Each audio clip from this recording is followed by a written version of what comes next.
Welcome back. I've got some big exciting news here. Number one, I got my shipping information for Final Girl Season 2 yesterday, and it should be here in just a few days, which is great. But then again, it is also spring break, and with my 5-year-old here, it's next to impossible to record. And second of all, the big exciting thing... Psych! That microphone's not even plugged in now. So we have a new microphone here.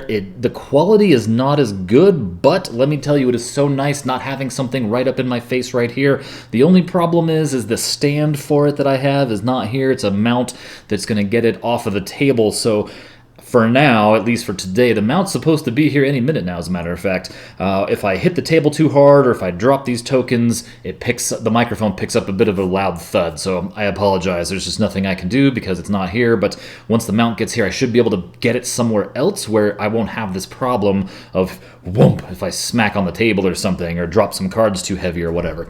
In any case, here we are for Horizons of Spirit Island. Now, I'm super pumped for this game because it is the little sibling of Spirit Island, the game that came out in like 2018. Let's take a look at the Board Game Geek page here for Horizons of Spirit Island.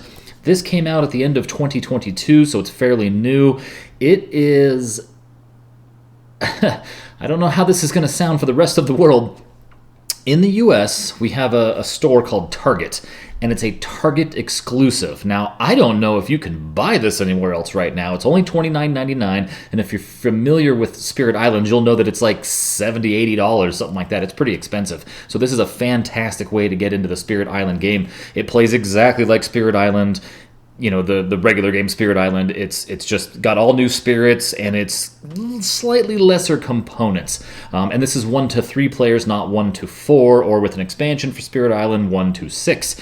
So it's $29.99 US dollars. I believe during the latest Kickstarter for Nature Incarnate, the latest expansion for Spirit Island, that you could order Horizons of Spirit Island to have that shipped anywhere in the world. I'm pretty sure, but that time has passed by now, so I don't know. And I think it's exclusive here in the US at Target for about 2 years. But you can see it's also well highly regarded by the community. Fantastic game. I love Spirit Island. It was probably one of the first games that I was like, this is the best game I've ever played. This is my favorite game. Like it was right there, and it's still in the top 5, right? And I realize it's new, but I'm also sort of new to board gaming as of January 2018. So here we are. What kind of game is Spirit Island? Spirit Island, they say it right here, the cooperative settler destruction strategy game.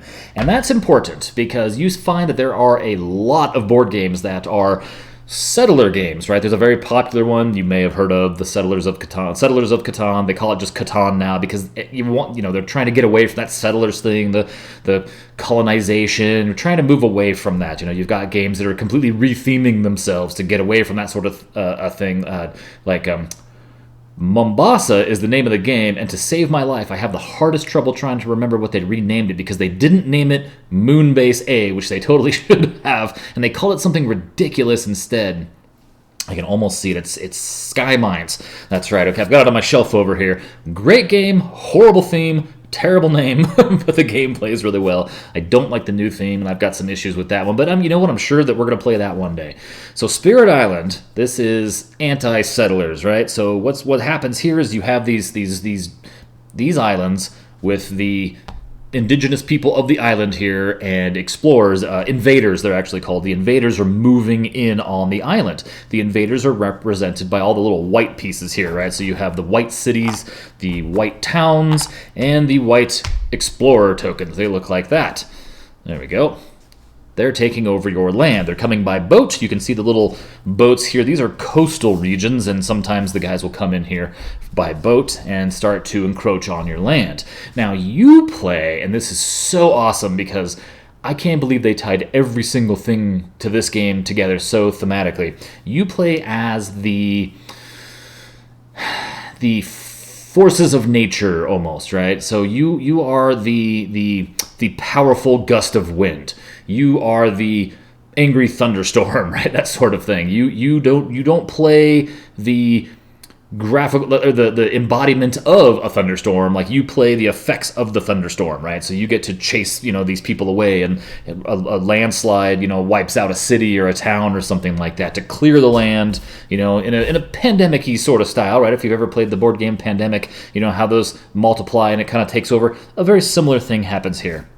So I've set the board. Oop, I missed one. I set the board up as it is for a 2-player game here. Remember, I said this is 1 to 3 players. The back side of this board is for 3 players, and you can play it 1 player by just ignoring the other half of the board, right? You can see there's a line here. In the regular Spirit Island game, this is its own little tile. They have 4 tiles in Spirit Island. They added 2 with the Jagged Earth expansion, so you can play 6 players, and you can put them in any configuration. It's wild what you can build, like how you can shape your island and everything. But in this version, again, this is the Target version, so some of the components are a little different, right? There's no big board like this. There's just the invader board that has like this, and this on it, and these are big tiles you can move around in different ways.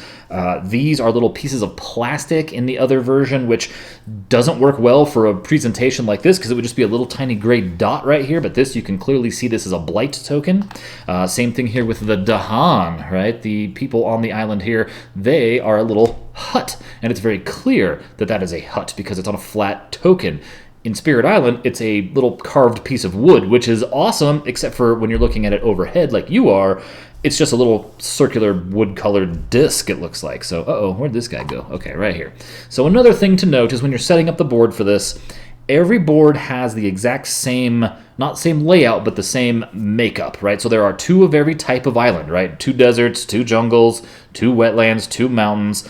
There's 1 blight token, there's 1 city token, there's 1 town token, and the Dahan are distributed 2, 2, 1, 1, and 1 blank space in each. And there's little icons on the board to tell you how to set it up. The next part of setup is going to be to figure out your fear pool, right? So there's 4 per player. The blight pool is 5 per player plus 1. Then you set up your fear deck here. This is 9 cards. So you see it's a pretty good sized deck of cards here. Shuffle them up. You peel off 3 different cards. Put them down, and then you take the terror level 3 card, and you'll slip it in the deck. I'll get to why this all matters in a minute, right? You take 3 more. On top of that, you take the terror level 2 card, put it on top, and you take 3 more. So you have 9 fear cards. The rest can go back in the box. Then we have the invader deck, and this is what's going to determine how things get really bad really fast. You'll notice that they have level 1, 2, and 3. You'll see the little marks on the top there. That's how you know which one you're looking at. And the way this works, this is the same deck that is used in Spirit Island, which is kind of funny because they actually include a little icon right there for adversaries, which are one thing not included in this box. So it's kind of strange that they have that little icon there, but the manual does tell you to ignore it. Speaking of which, this actually comes with a little quick start guide, which is nice as well. You can get into the game right away. These Target versions of games are, kind of more mass markety, right? The price has to be $40 or less, I think, and then they try to ease you into it, right? They're great. There's nothing wrong with Target versions of games at all. It's just that the components sometimes have to be a little bit less. So anyway, you have 4 level 1 cards, so you shuffle them up, take 1 out.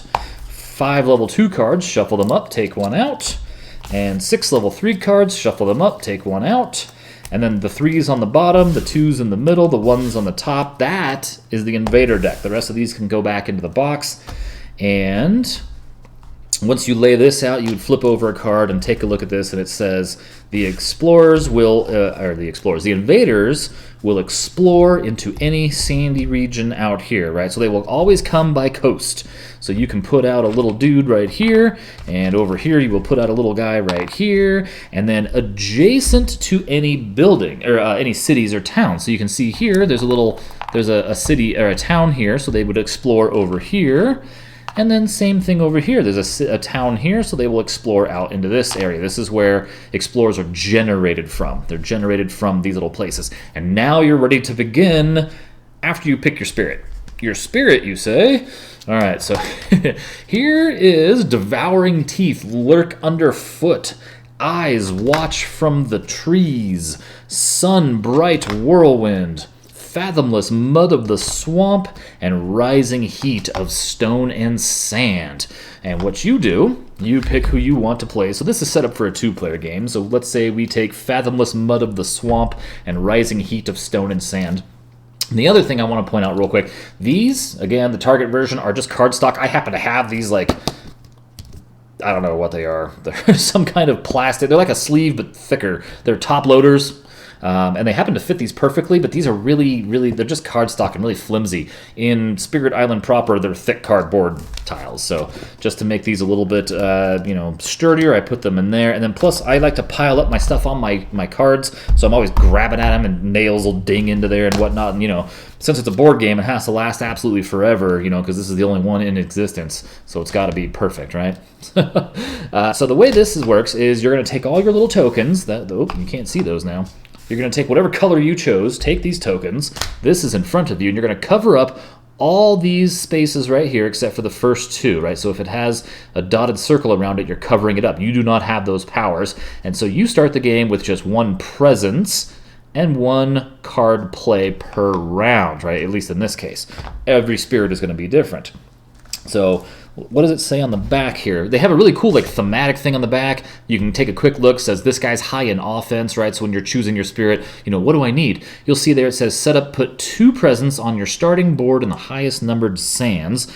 So in our case, this guy starts in the sands with 2 of his little tokens right here.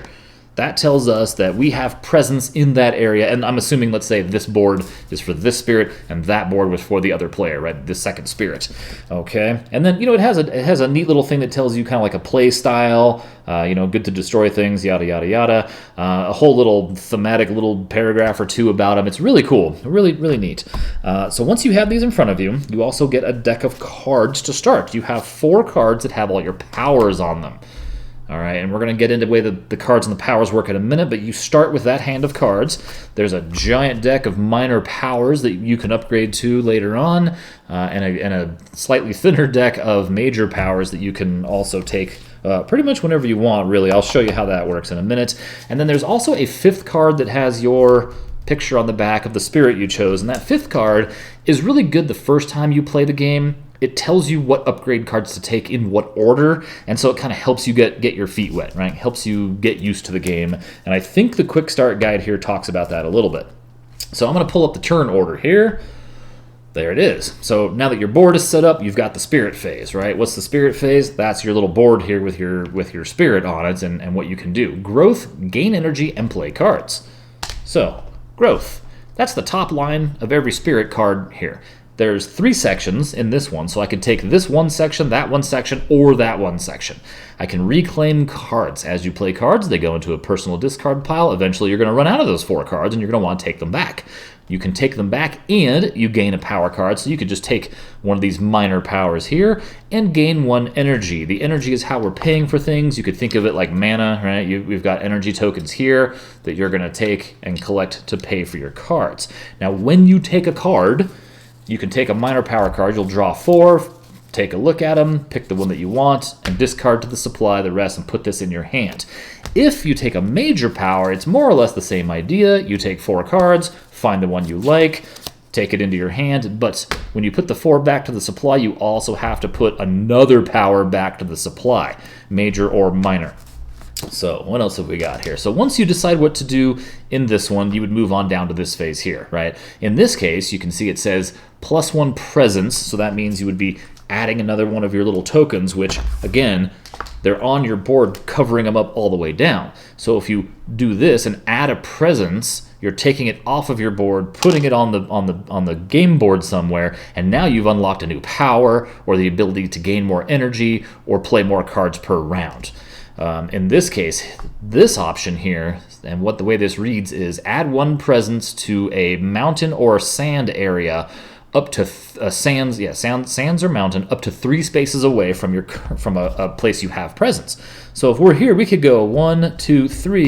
I could put this 1 token way out there, and I could do it. Watch this. You'll notice, and you can do these in any order. Like this section, you could take your thing first, then take a card, then reclaim your cards. It doesn't matter. This one obviously is the same.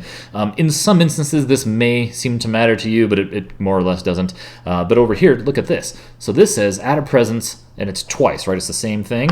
So I could also then go with my second one up to 3 spaces away, right? 1, 2, and I could go way out here. Instead of trying to go this way, right, I could go 1, 2, 3, I could get up here. But you can go one after the other. And now that I have presence here, this space is only 2 spaces away. So I can cover some ground. And the reason why that's important is you'll see these little minor power cards, well, all of the power cards here will say where you can play them, up to 1 space away from presence, in this case, right in the middle there. Okay, so you want to spread yourself across the map here so that you can play those cards to knock the invaders off your space. All right, and then there's... then you gain, let's see here, we have the growth phase, then gain energy. So then you gain energy. It says 1 energy right here, energy per turn. I only gain 1 to begin with, okay? And then this tells you how many cards you can play. So on round 1, you are going to have that 1 energy, and then your hand of cards, unless it tells you to start with other energy. I can't remember off the top of my head. Sometimes, yeah, 0 energy. So this guy would start with 0 energy and then collect 1 from here, potentially 2 if you did this thing over here, so you might have 3, but you can still only play 1 of these cards. Now the cards that you choose to play, they're gonna have all manner of different powers on them, which we're just not gonna get into right now because that's the game and you're gonna have to figure it out. But the basic explanation is there are slow cards and fast cards. The slow cards have blue around their cost, and they have a little blue turtle down here, and the fast cards have a red circle around their cost and a little red bird icon right here. And you choose your card, you pay for it, right? So that's the mana you have, it's energy, but so that costs nothing. That costs 2, 1, or 1. You choose your card, your co-op partner chooses. Did I mention that? I don't think I did. This is a 1 to 3 co-op player, 1 to 3 player co-op game. So let's, you pick your card. Once everybody's determined their card, you then go on to the fast power phase. Now the fast power phase triggers cards and fast events. Oh, I don't have a fast one in front of me. Well, I'll explain it in a second. So this is a slow card. See how that has that there? So if we had a fast card, like I said, that would happen right now, right? So that card would trigger right this minute. Generate 1 fear. So we're taking a fear from the pool into the generated fear pile. And then it says skip up to 1 ravage or build action, which is down here, which we'll get to in a minute. Okay, so then that is our fast power phase, and all players would play at once. And so, maybe I would go first if the second player, had a better move, if I could do some damage and they could come in and do some more damage and finish off an enemy, something like that. Then the invader phase happens, and ignore where it says blighted island effect. That's actually this graphic I took was from the manual for Spirit Island itself. This is what the box for that looks like in the manual. I couldn't find a PDF of the Horizons manual. It's the same, it's just that we don't have that blighted island effect option. So you would skip right to fear effects. And fear effects, these are my favorite things in the game. That's the fear deck that we assembled earlier, those 9 cards. And so if you have earned a card, you would then now, you'll see here it says earned fear cards, you would flip it over and you would do, if you're in fear or terror level 1, you'd do the top, terror level 2, the middle, terror level 3 down on the bottom, and you would make that happen. And these are always good for the players. These are things like, move up to 2 cities into a different location or whatever, something like that. Destroy 1 town or destroy 3 explorers or whatever. These are always good because, as you can imagine, these invaders coming to your island, as they're moving in and there's mudslides and tornadoes and floods and hurricanes and all this stuff happening to them, they're getting scared. And once you generate all the fear, 8 fear, you earn a fear card. You move it over into the fear thing, you push this back, and you start over. Okay, so it's going to take you, in this, 8 per card. There's 9 cards, like 72 fear you'd have to generate in a game somehow. Okay, so it sounds like a lot, but it's absolutely doable. And so you move it into this pile and you wait until you get to that turn. You start the invader phase. So you flip your fear card, something happens if you have one. If you don't have a fear card, you don't have one. There's a fear discard pile right there. Then you have the Ravage. So invaders damage the land and the Dahan. Okay, so this is the one little tricky part of the game. So you can see down here, we have these cards. This is the discard pile for it. This says Ravage, Build, and Explore. So you have, what'll happen is these cards will come out and move down the line as such. And when you are ravaging the land, you have any place that is matching whatever location it is. So this is sand is going to ravage. So sand, so this location right here will do 1 point of damage because there's an invader there. Explorers have 1 hit point and do 1 damage. Towns have 2 hit points and do 2 points of damage. And cities have 3 hit points and do 3 points of damage. Now you will add blight to the land, which represents, people coming to the land and exploiting the land's resources and being bad to the environment, right? If only we had a real-world model to see what would happen, maybe we could, better visualize what's going on here in this game. So here, this does 4 points of damage to that land. And at any time that a piece of land takes 2 or more points of damage, you would add a blight icon to it. And of course, if this is ever empty of blight tokens, you lose the game. Now, opposite of the fear cards, if you can spend them all, you win the game immediately. And the fear cards, just real quick, ramp up in power as you go, because every 3 you have a new terror level, and it lowers the victory condition as well, right? So the first one, you need to remove all explorers, towns, and cities. Once you get to terror level 2, the victory condition becomes, you can still have explorers, but if you can get rid of all the towns and cities, you win. So it's really neat. And then victory condition 3, terror level 3 rather, is if you can just get rid of the cities. And even if you have towns everywhere and explorers everywhere, you still win. And once you uncover this, you're going to have 3 more terror cards to go, or fear cards to go. So at that point, it's prioritizing killing cities or generating 24 more fear to get to that last card, which you won't even get to play probably. You might just flip the card or earn the card and it's over during the fast phase, so that happens too. That's definitely a possibility. So we would add a blight token here because we did 4 points of damage. Now in this scenario, an explorer only does 1 point of damage. So what would happen is it would injure our man here, right? This is our little hut.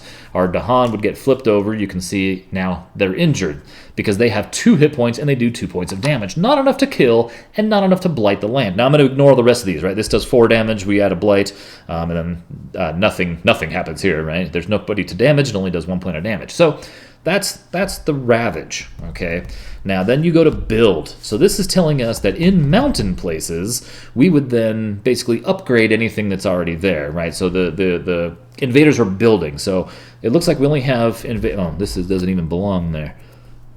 So it looks like on the mountain spaces, we only have this one that has a thing. So in this turn, right, so if we go back here, we see build. If invaders are present, add a town or city. Now, invaders mean all 3 of these.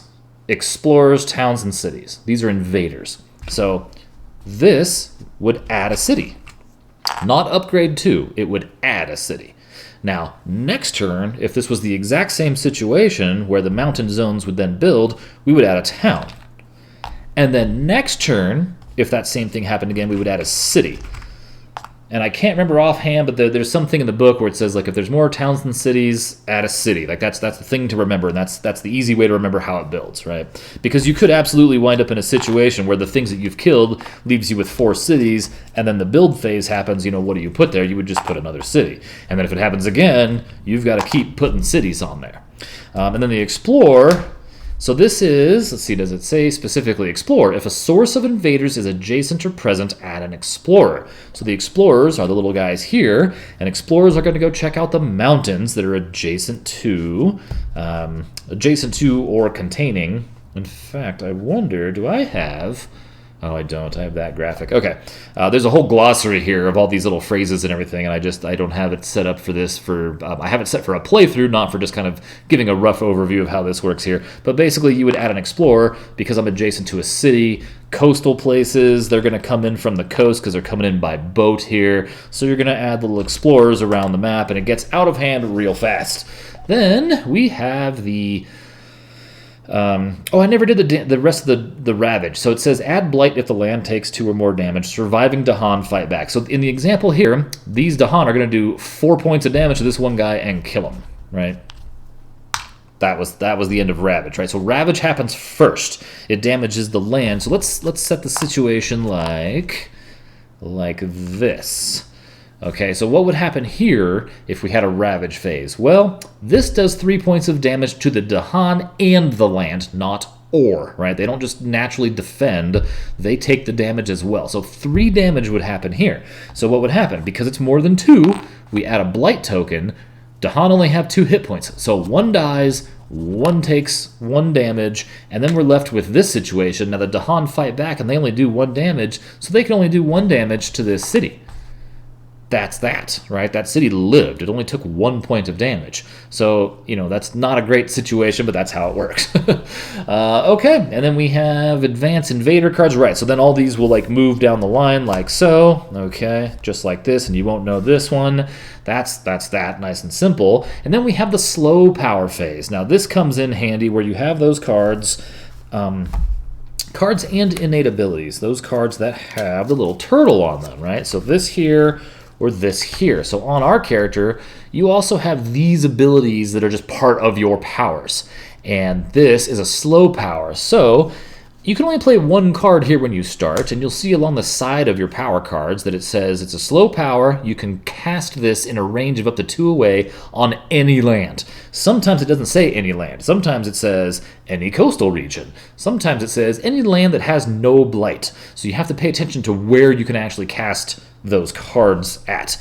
And in this case, it gives us 1, 2, 3, 4 elements. Now those elements coincide with what our powers are down here, and obviously we don't match any of that, but at some point you're going to have the ability to play 2 or 3 or 4 or 5 cards in a turn, and now you can see that we played and paid for both of these cards, and now we have 2 fire icons, only 1 of the purple one, so maybe when we get to the point where we can play 3 icons, we're faring a little better. Now look, we have 1, 2, 3 fire icons, 2 of these stone icons, 2 of the purple ones, so we can actually, in this case, not only do we cast this in the fast phase, and this stays in play, then the invader phase happens, then the slow phase happens, and now we can cast these 2 spells as well as these first 2. You don't get to just pick 1 or 2, you do them all, right? So I cast this, then I cast that, and now you can see how your power ramps up, because the more cards you play, the more abilities you're playing on cards, and your innate powers, which are all very thematic to your spirit. It's pretty fantastic. Okay, so that's the slow power phase, right? Basically, it's just the other half of the cards that you potentially play. There are some spirits that have a lot of fast cards to play, right? And then after that, time passes. So your played power cards go into your personal discard, not the supply, right? Personal discard, because remember, at some point you're going to run out of cards, and you have to do this action here when you're doing the growth phase, because you want to reclaim your hand of cards. You would also get a new power at that time. You would gain an extra energy. Then it goes into this phase where you gain as much energy as you've got here, and then just pay attention to how many cards you can play that turn, okay? And then you'll notice that you can unlock elemental symbols here, and those are always on, right? You always have those elements available to you, so it's even easier to get your innate special powers going. They also have special rules down here. Pay attention. It says blistering heat at your presence, your sacred place. Invaders have negative health down to a minimum of 1. So you can have presence is just a little token. If you look right below presence on the right there at the sacred site, that's 2 or more presence. Okay. Pretty good stuff. I mean, it is so well thought out. I love this game. I love how thematic everything is. Just take a look at random cards. Drought, Rain of Blood. Rouse the trees and stones. That's just fantastic. Look, here's a lightning strike. Gift of living energy. Elemental boon, right? It's just great. There's all kinds of mechanisms in these cards that I didn't even talk about. Is this the thing that shows me? No, somewhere here I have. Oh, I don't have it. I thought I had somewhere around here where it talked about pushing and pulling. I guess not, but you can push guys around, you can push your Dahan around, you can pull, you can push cities, imagine a mudslide pushes it into a different zone or something. It's pretty cool. It's really quite something. Very mechanical. I'm a big fan of I know what's going to happen because I can see the turn order thing right here, so I know that I need to get here and defend this area, right? Because there's cards that might say defend this area. I don't have any on hand, right? At the same time, you're trying to generate fear. And if you can do things like wipe out an entire city, gain 2 fear. So if you were able to blow this city off the map, gain 2 fear.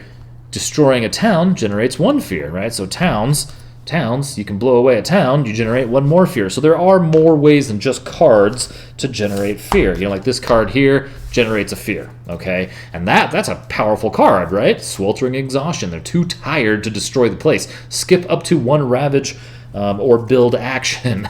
That's really cool. They're too tired to destroy the land, or they're too tired to build because, you know, Sweltering Exhaustion.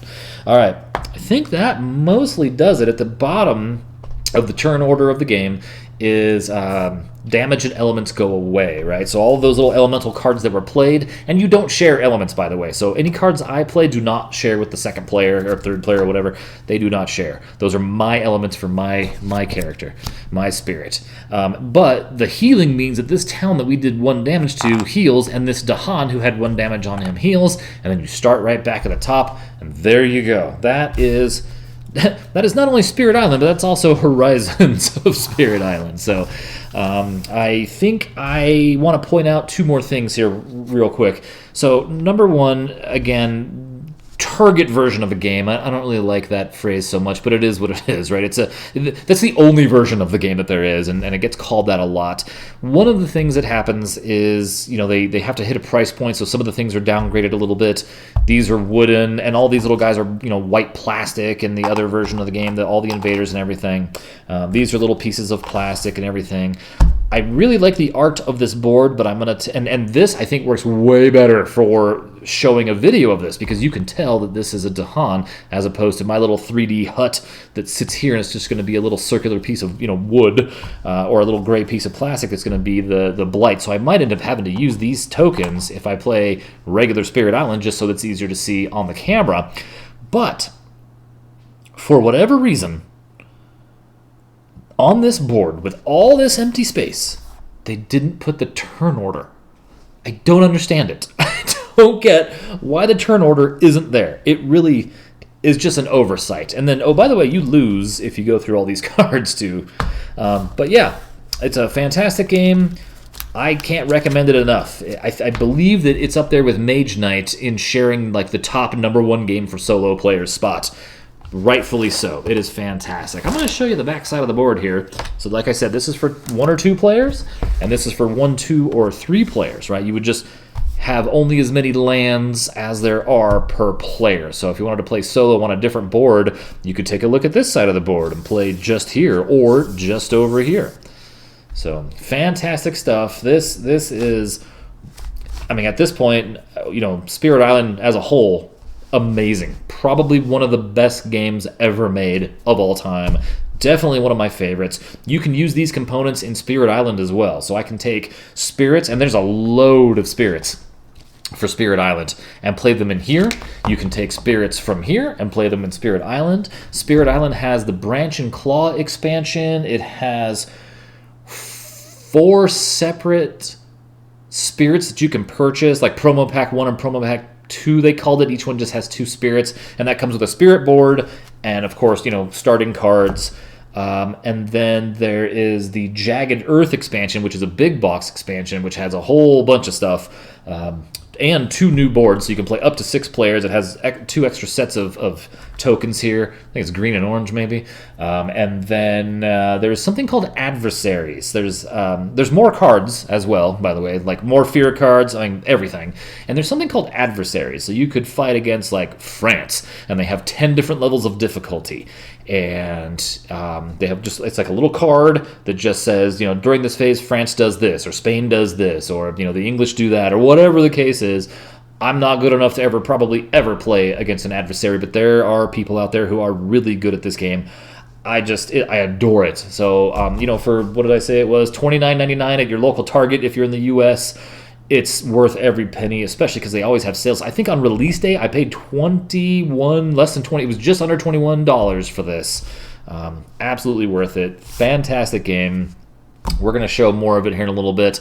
I have to deal with some microphone fixing so that it's not picking up so much of my table banging sounds, but it sure beats having this thing in my face, doesn't it? I don't know about you. It doesn't sound as good. I really love the sound out of this. I really love the sound out of it, but I like being able to see much more, and I don't have to duck under it to grab a card or some dice off the tray over here. So other than that, I guess everybody should run out and buy this today and go play some Spirit Island, because I'm excited to. I'll see you soon. We'll play this at least a couple of times here to get a good feel for it. Bye.